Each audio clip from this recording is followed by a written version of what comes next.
Novos posters aí revelados aí do Superman, posters de personagens que as pessoas estavam pedindo, ainda assim não tem um pôster da Lois e algumas cenas aí novas do filme que eles estão colocando aí dentro do marketing, mostrando vídeos curtos, vídeos nas redes sociais, mostrando algumas interações aí nos bastidores. O número 4 é um robô que eles realmente construíram, divide algumas partes ali com o Alan Tudyk, que é o ator que fazia... Se não me engano, ele faz a voz do Fósforo também no Creature Commands. Ele faz também a voz do número 4 do robô aí do Superman, que deve ser o principal robô. Vamos falar sobre tudo isso aqui, vou mostrar pra você algumas coisas que saíram na internet. O marketing do filme, interação da Lois com o Guy Gardner. Siga nas redes sociais, @TerraZeroDC, Instagram e TikTok. Faço vídeos lá, diferente dos vídeos aqui, beleza? Siga lá, curta lá, dá uma força por lá. Muito obrigado aí aos membros do Terra Zero. Tem os Bate-membros que apoiam e os Super membros que apoiam. Muitíssimo obrigado. Se torne membro como eles, caso você possa. A Lois Lane, a Rachel Brosnahan, ela deu uma entrevista para uma revista falando sobre como foi, né, o processo de gravações. Ela falou que o primeiro dia...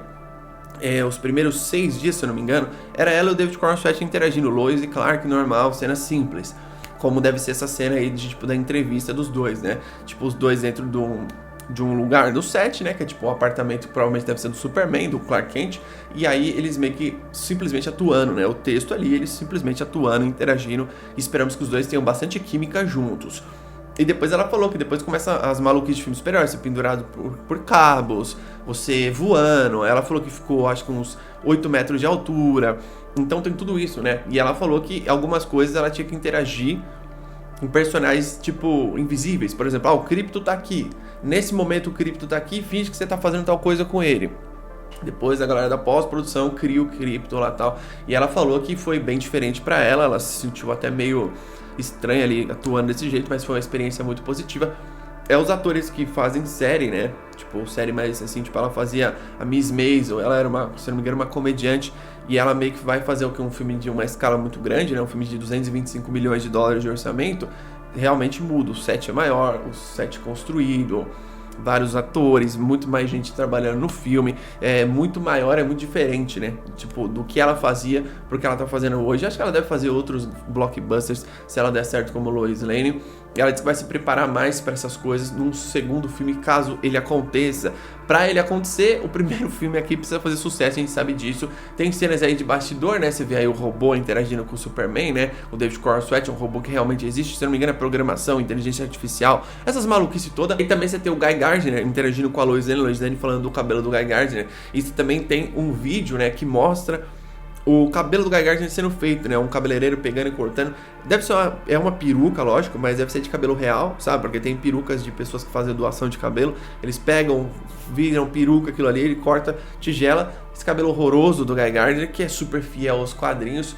Que, pô, sensacional o visual do Guy Gardner. Eu acho que não ficaria tão legal se fosse um topete, sabe? Acho que tinha que ser assim pra mostrar que ele é um personagem que muita gente vai detestar ele. E ele é um personagem divisível, ele é esse personagem. É por isso que ele sempre foi assim nos quadrinhos, né? Em todas as épocas dos quadrinhos, eu lembro, desde os anos 80, você pega os quadrinhos ali, desde a época do Keith Giffen, ele sempre foi esse personagem.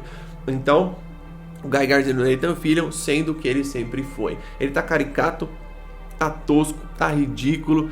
E, sei lá, algumas pessoas devem gostar dele, outras não. Ele é assim nos quadrinhos. Ou seja, ele está fiel. A interpretação do ator me chamando bastante atenção, porque me parece de fato o Guy Gardner dos quadrinhos que ele trouxe aqui pra live action. E você tem os posters, né? Esse do Lex Luthor, né? O Nicholas Hoult é um dos personagens que eu tô mais curioso pra ver nesse filme. Muito do filme ser bom passa por ele também. Você tem o Frank Grillo, aí como Rick Flag Sr., é um personagem aí que ele deve ter conexões fortes aí com Pacificador, Superman, Creature Commands, Amanda Waller e tudo isso, né? Ele é o secretário de defesa dos Estados Unidos, além um dos cabeças da Argus, e Vitesh Mark, da Sarah Sampaio, que é uma personagem criada originalmente aí pelo filme do Superman de 1978. E era uma personagem que eu lembro naquele filme, era uma atriz belíssima, eu até esqueci o nome dela. Ela até salva o Superman numa cena chave lá, que ele põe o colar de Kryptonita. E o pôster da engenheira, da Maria Gabriela de Faria. A engenheira deve ter um visual final no fim do filme, talvez. Não sei, uma preparação para ter um visual mais cromado depois. Eles podem fazer, eu reclamei, né, do visual da engenheira com essa roupa. Eu acho que essa é a roupa civil dela, se é que vocês me entendem, né? Porque ela é uma meta-humana, o James Gunn descreve ela como uma meta-humana. Na verdade, o livro fala, né? Então, ela deve ter um visual, em algum momento, que pode ser um efeito prático. Não necessariamente a cara dela precisa ser CGI, por exemplo. uma coisa super cromada. Eles podem fazer um efeito prático, assim como o visual do Metamorfo ficou insano, né? E eles podem fazer isso pra ela, e o resto do corpo dela vai criando. Ela cria um canhão na mão, tem umas coisas assim que ela usa como a tecnologia, nanotecnologia, ela se chama de nanites, né? E aí ela cria isso ao longo da cena de ação. Isso pode ser feito em CGI e o resto em efeito prático, depende de como que vai ser. Vamos ver se vai ter isso no filme, né? Porque é um filme que ele vai meio que concentrar toda a energia no Superman. Então, esses outros personagens, que são bastante personagens, talvez eles não tenham tanto tempo de tela igual a gente pensa. Talvez a gente assista o filme e ame o filme e fala assim, putz, eu queria ter visto mais a Mulher Gavião. Putz, eu queria ter visto mais a Engenheira. Putz, acho que esse daqui foi mal aproveitado. Corre esse risco. Normalmente os filmes do James Gunn, eles sendo de equipe ou não, nunca ele deixa faltando alguma coisa pra personagem. Você pega o Esquadrão Suicida, por exemplo, que tem um monte de personagem, ele divide em duas equipes, e aí ele mata uma equipe, sobra só Arlequino e Rick Flag, depois ele se junta com essa equipe que chega na praia depois, Tubarão Rei, Sanguinário, e ele meio que vai colocando cada personagem com o seu desenvolvimento, e tudo bem, tem 20 minutos a mais de filme, na verdade uns 10, 15 minutos a mais, porque tem 2 horas e 24 contando com crédito e tal, e ele consegue desenvolver todos eles sem deixar nada fora do lugar, então isso é interessante. Agora, ele vai fazer isso no Superman? Dificilmente. Eu acho que o Lex tem muito tempo de tela, a Lois e o Superman. Os outros são personagens recorrentes assim dentro da narrativa, mas eles não têm tanto tempo de desenvolvimento. O filme precisa construir o Superman. Construindo o Superman de uma maneira sólida, apresentando para a nova geração, falando, ó como esse personagem é legal, nada mais importa. E aí no segundo filme, eles vão fazer uma coisa a mais. Vocês podem ter certeza que se esse filme fizer sucesso, o segundo filme vai ter mais duração, vocês não tenham dúvida. Porque eu acredito que o filme do Superman, esse filme, mesmo James Gunn sendo o co-CEO do DC Studios, um dos cabeças da DC Comics agora nos cinemas, eu acho que ele não teve 100% de liberdade criativa. Eu acho que o Peter Safran segurou ele, um monte de gente segurou ele e falou assim, olha, faz o filme mais básico possível, faz o simples pra esse filme.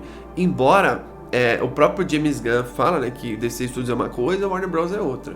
Entre aspas, né, se você parar pra pensar, porque quem que coloca o dinheiro no DC Studios? Warner Bros Discover Company. Quando você vai mexer nas marcas desses personagens, que são muito lucrativas, enfim, não é qualquer coisa que você pode fazer com eles. Quando você assiste o The Batman, você fala, pô, esse aqui é o filme do Matt Reeves. Como assim, Fernando? O que você tá falando? Não tá fazendo sentido, sabe? E é de fato o filme do Matt Reeves. Cavaleiro das Trevas é o filme do Nolan, entende? O Ressurge mais ainda, mais autoral ainda o Ressurge. Quando você pega os outros filmes da DC, tipo, o Richard Donner teve problema no segundo filme lá com a Warner. A versão dele se provou ser um pouco melhor do que a versão da Warner, no Superman 2. Superman 1 entregou um filmaço. Aí você vê esse novo filme do Superman. Sempre tem essas divergências com o estúdio, não é só com a Warner, com vários estúdios. É que a Warner tem um histórico muito negativo, né? Então ela fica muito manchada, mas...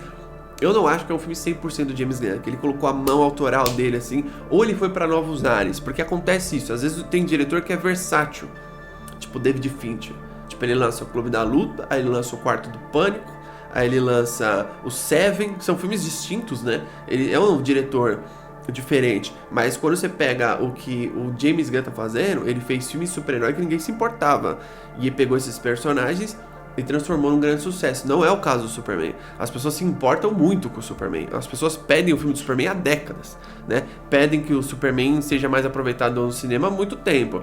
Então, é você pegar um personagem que todo mundo fala que precisa ser do jeito X ou Y, assim ou assim, e você dá a sua versão. Então, as pessoas reclamam do traje, elas reclamam do ator não sei o que. Então, tipo, tem tudo isso.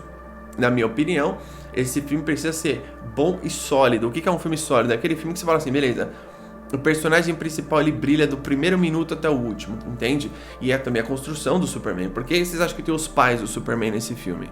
Né? O Jonathan e a Martha Kent são alguns dos personagens que humanizam esse personagem que a gente tanto ama. Sem ele, você não tem a humanização. Imagina você fazer um filme do Superman, o primeiro filme do universo, o Jonathan Kent já tá morto, a Lois Lane nem descobri que o Clark é o Superman. Na minha cabeça, o Superman ele é bem fácil de adaptar. É só você fazer o que ele é e não ficar inventando a sua versão ou tentar ficar homenageando o passado. Então é isso, vai ter 2 horas e 9 de rodagem. Espero que o filme seja excelente e traga diversão. O super-herói precisa ser divertido. E outra, a DC precisa ser fantasiosa e é o que esse filme vem trazendo. Deixa embaixo nos comentários sua opinião sobre tudo isso. Tamo junto, até a próxima.